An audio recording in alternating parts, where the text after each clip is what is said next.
Alrighty, well, we waited our 14 hours and we made it up the road to this boiler top delivery, and they were very excited to have it. I guess they had been waiting a little while for it, so Jason worked on unstrapping it, and I took some pictures and got the paperwork signed, and we were able to get in and out of this delivery fairly quickly.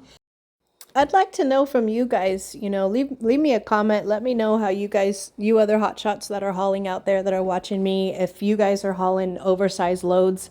The majority of the time, I don't shy away from them. As a rule of thumb, I let my guys choose whether they want to haul an oversized load or not. I personally, if it's paying well for what I think is paying good, I don't shy away from them. I have a really good permits company, but they have just recently raised their fee. But I don't mind, hauling this oversized stuff. The permits are pretty easy to grab. In this case, we had 3 permits: California, Oregon, Washington. It was less than $200. So I personally don't mind it. And then once we left that boiler top delivery, we headed south, a little bit out of route, to pick up our next load, you guys. So this is us headed south, just into Oregon, just over the border from Washington to Oregon. I had opted to run south to grab this next little piece that you guys are going to see in just a second, because it was paying $4,200 rather than pick up another vehicle, which would have been an F-150. I had the opportunity of hauling an F-150, but it was going to be, I believe, for $3,100. So we went out a little bit out of route to haul something that was smaller and lighter, and cooler and it was going to the North Pole, Alaska. So this is, Jason and the customer getting this cute little RV thingy up onto the trailer.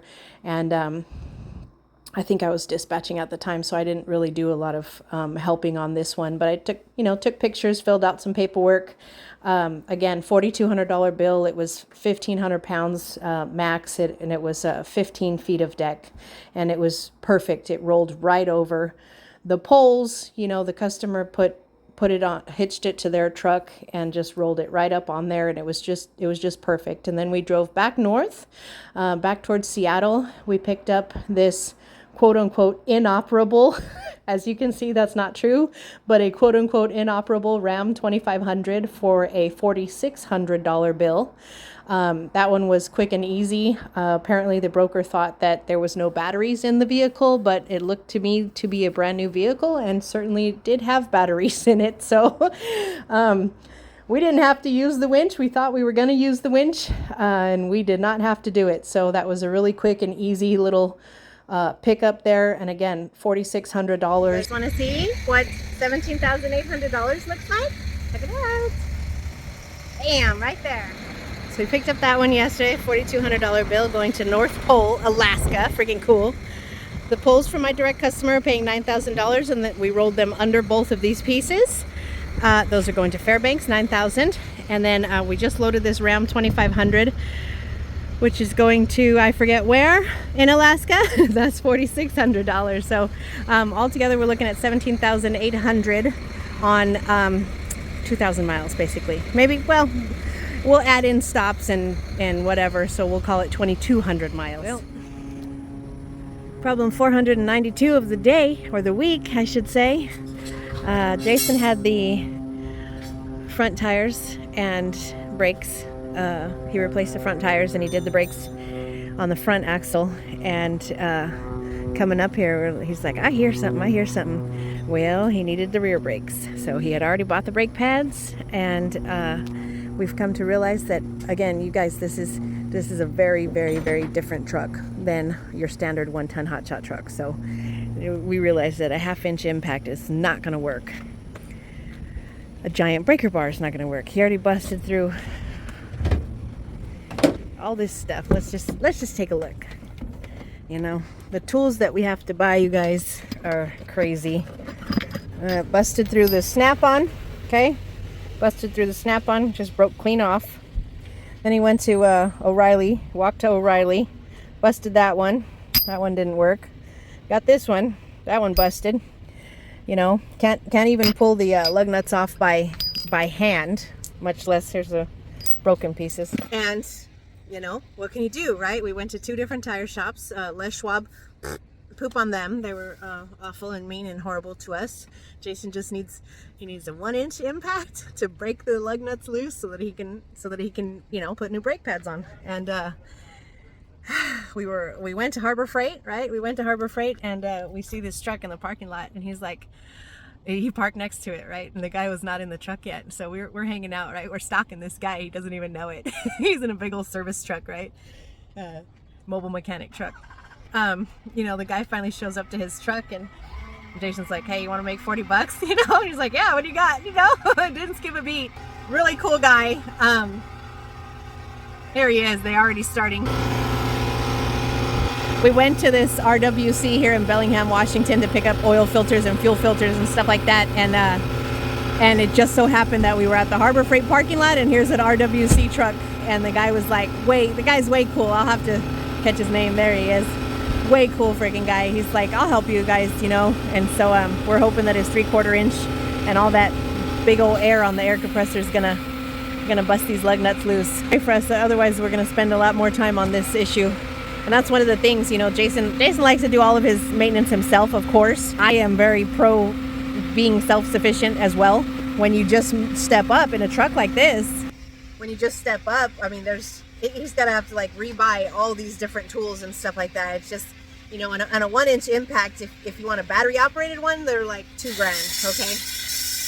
If you get an air compressor one, that's great for your shop at your house, but you know, the compressor that's on this truck does not put out enough air to work a 1-inch impact that runs off of air compression. So it's one of those frustrating things. He knew he probably needed brakes, right? So that's why he had the brake pads ready to go. We just didn't know when we were gonna need to put them on. And it was like, oh, coming up through Oregon and Washington, he was like, I hear something, you know, and sure as shit, needed brake pads. So let's try and get this going. And hopefully try and cross into Canada today.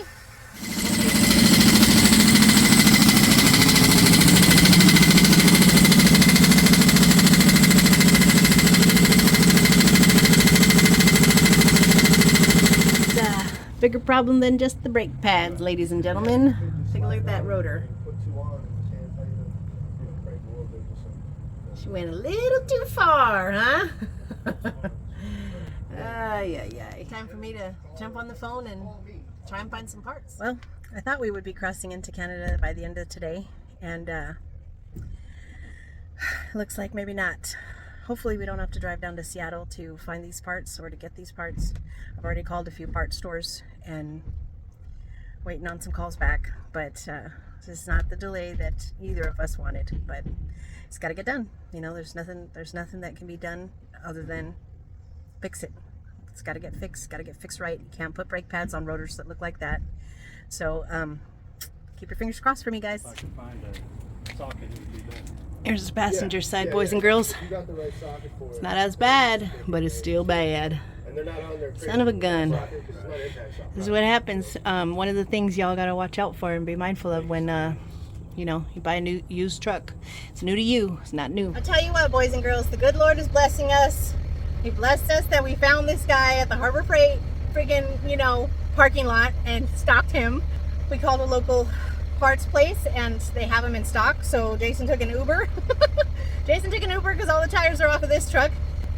Hopefully what they told me over the phone is true, and the parts that we need, they do have in stock, and that they are the correct parts. That's what I'm praying for.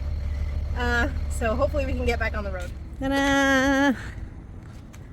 Okay, well, let's see if they are, I guess, the right thing.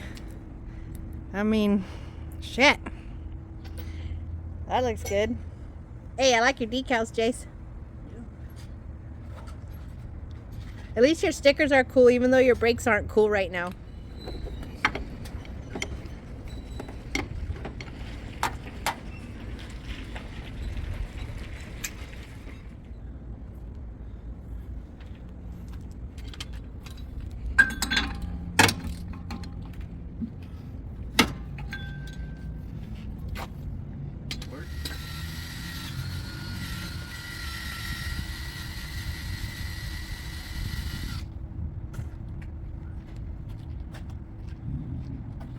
Okay, I don't want to hear it, you guys. Let me tell you the whole story, because Jason is not necessarily at fault here. So what happened originally was he ordered brake pads.